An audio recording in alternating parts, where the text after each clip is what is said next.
Pues nos encontramos delante de un cuadro de José de Ribera, pintor valenciano que trabaja en Nápoles en el siglo XVII, un artista que hace suyo el tema de los filósofos a lo largo de su carrera, que abarca pues, prácticamente desde el año 20 hasta el año 50. En su producción se encuentran bastantes representaciones de filósofos. En este caso se trata del filósofo Demócrito. Aquí aparece la firma del pintor, Giuseppe de Ribera, español, Fecit 1630. Se le identifica como Demócrito fundamentalmente por la sonrisa que tiene en la cara, que en el siglo XVII es la forma tradicional de representar el filósofo que, según la tradición, un poco reía de las absurdidades del hombre, y entonces la forma es su atributo, la sonrisa, decimos, aunque tiene en su mano un compás y en el papel pues está haciendo unos diagramas, unos dibujos matemáticos, geométricos. Se le ve con el dedo sucio, la uña sucia, es un hombre pobre, y esta efectivamente es también una de las características de los filósofos de Ribera, que por lo general son pobres, es decir, se dedican sin ánimo de lucro a su tarea de filósofos. Y el artista trabaja pues con su típico naturalismo, es decir, intentar trasladar al espectador pues la imagen más real posible. Eso es lo que ve un historiador del arte en este cuadro. Pero Agustín, ¿qué es lo que ve un filósofo en el Demócrito de Ribera? Sí, bueno, en el enmarque del autor y del cuadro que nos acabas de hacer, Gabriele, yo diría que el hecho de que se identifique con Demócrito, por lo menos en la última etapa, que antes no estaba identificado con Demócrito, que sea la sonrisa, a pesar de que a lo mejor el papel o lo que tiene en la mano, es decir, el compás, pues no sea propio de Demócrito. Sin embargo, sí que es cierto esa especie de historia, guión, leyenda, en el caso de los presocráticos, es decir, desde Diógenes, Laercio, desde Heráclito, el mismo Pitágoras, es decir, eran personajes que nos ha transmitido la historia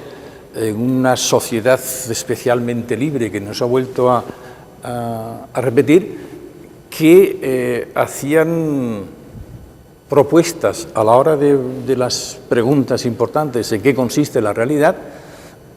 completamente heteróclitas y heterogéneas, es decir, que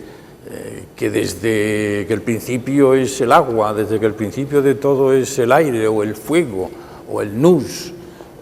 o que el ser es y el no ser no es decir, el principio de la metafísica, y en este caso Demócrito junto con Leucipo, que la realidad es una composición de átomos, que los hay más fuertes o más ligeros, y depende de la ligereza están de una forma o de otra forma, es decir, los casos concretos son nada más que formas de organizarse los átomos. Y nos encontramos con que en esa época prácticamente están planteadas todas las preguntas que han sido preguntas a las que ha tenido que responder como mínimo la cultura occidental hasta nuestros días, ¿no? Y en el caso de Demócrito, bien, pues estos personajes erráticos la mayoría de las veces, es decir, que no se asentaban, el caso de la sonrisa al lado del Diógenes serio, al lado del Heráclito también, o del Pitágoras trascendente, que Demócrito sea un optimista, o que la sonrisa sea lo que fundamentalmente haya dado que pensar que se trataba de Demócrito, pues llama bastante la atención, en primer lugar. Y en segundo lugar, exacto, que yo creo que es, como muy bien han dicho, el primer pintor que se dedica a pintar, igual que va a hacer en el caso con los apóstoles y demás, a pintar con modelos que no tiene. O sea, no tiene ni nada más que referencias históricas, no tiene cuadros, no tiene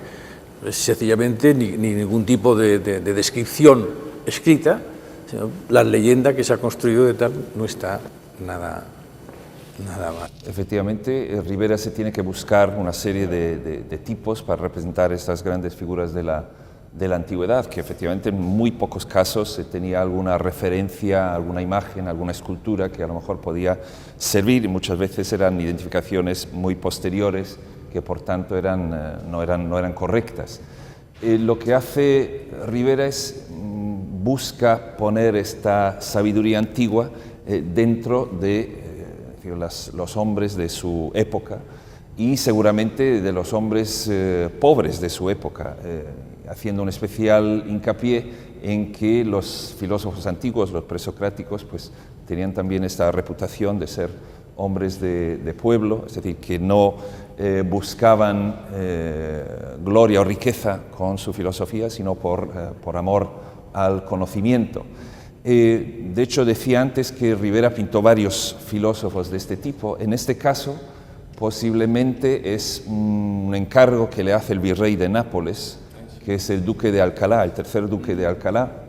un hombre con inquietudes científicas bastante notables para su época. Es un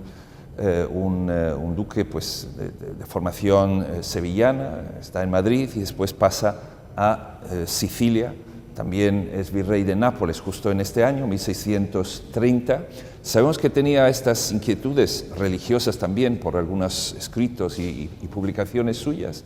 pero también sabemos que por su inventario de sus bienes cuando muere, pues tenía una serie de objetos que reflejan estos intereses de historia natural, que entonces se mezclaban con los intereses en la disciplina más pura de la filosofía. Sí, y esto es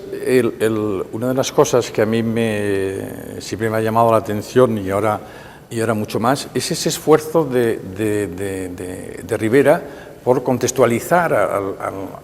filósofo con su época, es decir, a pesar, como he dicho antes, de la poca información. Acierto o no acierte, casi lo de menos, pero por lo menos hay un gran pintor que intenta reflejar que el filósofo es una parte de la realidad social y dentro de esa realidad social, en este caso los presocráticos, como tú decías, es decir, la información sería menos de la que tenemos nosotros ahora. Entonces, pues, sencillamente decir, bueno, pues, y eso, yo estoy seguro que las personas que conocieran la filosofía en esa época, seguro que la identificación con la información que tenían de los presocráticos como filósofos un poco que no buscaban el pecunio personal, de eso ni muchísimo menos, tampoco la protección de ningún noble, ni la protección, o sea, los mecenas, cosa que van a buscar quizá otras manifestaciones culturales. En este caso, la filosofía no estaba al servicio de nada ni de nadie, porque si pensamos en los filósofos presocráticos, es decir, bueno, ¿dónde están la mitología de la que vivían? O sea, no hay restos de mitología, o muy raros, no hay restos de religión, absolutamente nada, esa libertad para proponer, es decir, solamente a partir de la experiencia y a partir de la intuición propia, es decir, no, la realidad, el principio de la realidad existe, es claro, que en tan poco espacio y en tan poco tiempo, que fueran capaces de hacer esas respuestas a las preguntas, y claro, en este caso, pues que la realidad está compuesta de átomos, de la pertinencia de esa situación hasta nuestros días, es decir, que no se ha perdido, es decir, que se modulará más o menos, pero no se ha perdido. Sí, es decir, que algunas de estas intuiciones, que algunas veces pueden parecer puras ocurrencias, algunas de esas intuiciones sí que han dado claves para realmente entender de manera ya científica la realidad de nuestro mundo. Sí, claro, porque este compromiso, en el caso de Rivera, de pintar no un filósofo del que tuviera información o que conociera, no debe ser nada frecuente, ¿no? No. Y además yo creo que Rivera, pues efectivamente casi inventa el tema, es decir, se convierte en un tema, curiosamente, muy especialmente en Nápoles, que es un gran foco de estudios filosóficos, lo ha sido desde entonces y lo sigue siendo hoy, y no es acaso, creo yo, que esta invención tiene lugar en Nápoles. Yo diría también que Rivera refleja también unas nuevas actitudes que son propias del siglo XVII respecto al análisis de la realidad. Tenía un interés, como tenían otros pintores, de esta nueva forma de acercarse a la realidad y este deseo casi científico de representar de la manera más fiel posible pues todos los accidentes de la realidad que el artista podía tener delante. Pues bueno, podía haber cogido en su momento Heráclito, podía haber cogido Parménides, pero eso ya explica perfectamente, el encuadre ese que tú has hecho explica perfectamente la tensión de Ribera. Y curioso que a posteriori tampoco ha habido pintores, ¿no?, que se hayan dedicado a la... No, curiosamente los filósofos nunca han sido la tan tradición importantes. del filósofo, y muy especialmente el filósofo mendigo. Sí, pero fíjate que en el siglo XVII había filósofos que seguro que los conocía cualquier cosa menos mendigo. O sea, en el siglo XVII, curiosamente, los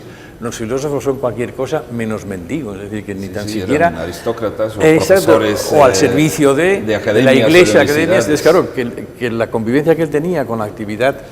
del filósofo fuera puramente académica y seria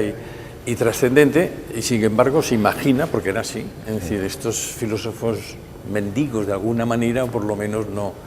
pues eso, el Pitágoras, ¿no?, que por no pisar un huerto de habas porque eran sagradas, pues se deja matar y se deja coger. El tema de la especulación filosófica y la especulación sobre la historia natural, aquí se ve de una forma pues muy cercana la una a la otra. No es casualidad que estamos en el Museo del Prado, que se construye como Academia de Ciencias y Museo de Historia Natural, y estemos hablando de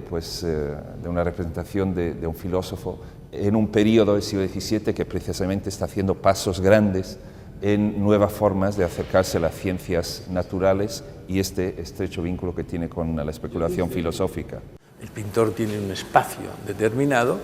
y tiene que, con pinceladas, llevarte, por medio de la imaginación, transportarte a cómo podría ser aquel filósofo en aquel tiempo.